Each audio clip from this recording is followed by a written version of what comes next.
Сәлем баршаға, қалдарыңыз қалай? Сіздермен Алтынай. Бүгін осындай үй жағдайында керемет нан салма жасайтын боламыз. Мені таңдап көргендеріңізге рахмет. Видеоны соңына дейін қарауды ұмытпаңыздар. Өте керемет болып шығады, және де рецепті сақтап, міндетті түрде сіздерде жасап көріңіздер. Себебі бұл нан салма тағамы өте керемет, отбасыларыңызға өте жақсы ұнайды. Егер де үйлеріңізде ет аздау болса, осылай қамырға әдемі осы нан салманы жасап көрсеңіздер тіптен керемет болады.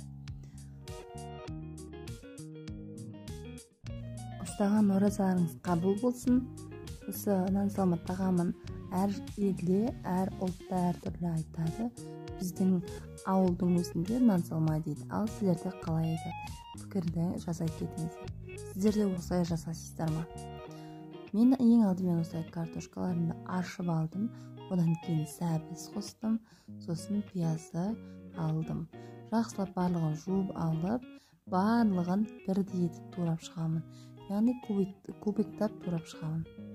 Содан кейін барлығын турап болғаннан кейін болгарский, яғни тәтті бұрыштан бір штук қосып жібердім.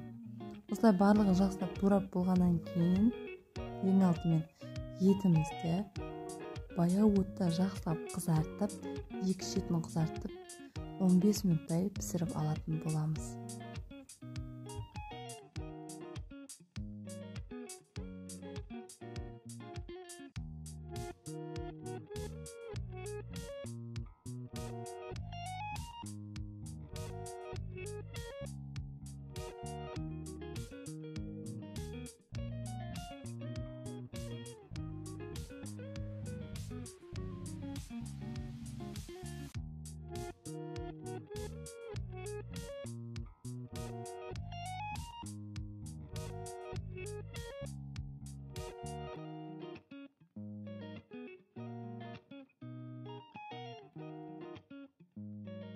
Бұл нан салманың ерекшелігі қолдың сары майы қолданылады.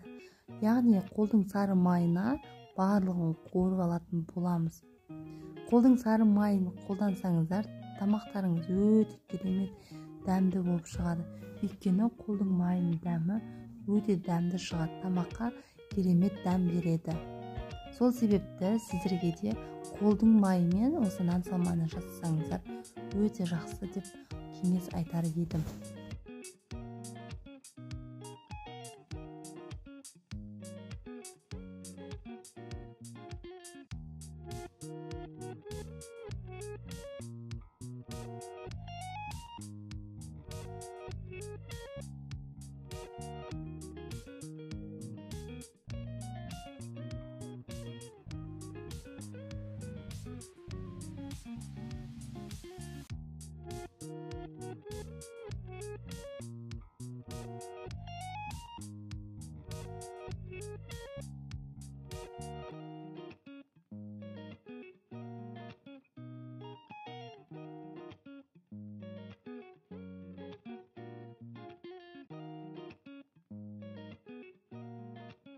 Осылай етті қызартып қуырғаннан кейін үстіне пияз және де болгарский сәбізімізді салып 5 минуттай жақсылап қуырып аламыз.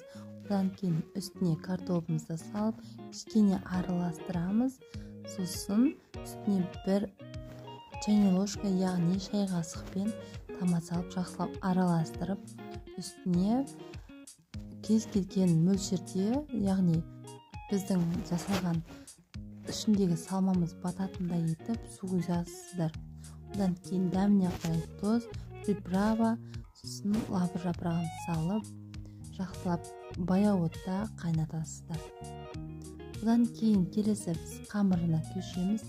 Қамырына бір жұмыртқа, су, тұз салып, жақсылап қатты қамыр илеп, июін 15-20 минутқа қалдырып, қайта илеп, қамырымызды әдемі етіп жайып шығамыз. Егер қамырды бірінші рет жайып жатқан болсаңыз, ең алдымен дәл осы видеодағыдай жасасаңыздар болады. Екі шетін міндетті түрде екі шетін басуларыңыз керек. Тіпті екі шетін бассаңыздар, сіздердің қамырларыңыз өте керемет болып шығады. ең бастысы біздің қамырымыздың ортасы жұқа болмау керек және де шеті қалың болмау керек. Барлығының көлемі және де жұқалық қалыңдығы бірдей болуы қажет. Осылай тек қана екі шетін баса отырып жаясыздар.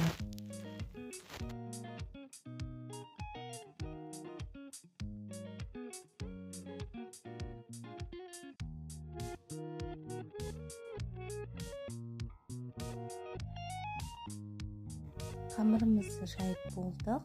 Одан кейін оны кесетін боламыз. Жаңағы дайындап қойған салмамызды бөлек ыдысқа алып, қазанымызға бір қазан су құйып, жақсылап қайнатып, қамырымызды сол суға салып алатын боламыз. Міндетті түрде қазанға, яғни қайнап жатқан суға тұз салуды ұмытпаңыздар. Осылай ең бірінші шетінен бастап саламыз, сосын ең соңында ортасын салатын боламыз. Мінекей менің нан салмам дайын. Осылай бетіне парливамды дайындап құямын. Сіздер де міндетті түрде жасап көріңіздер. Ас болсын, өте керемет тағамның түрі.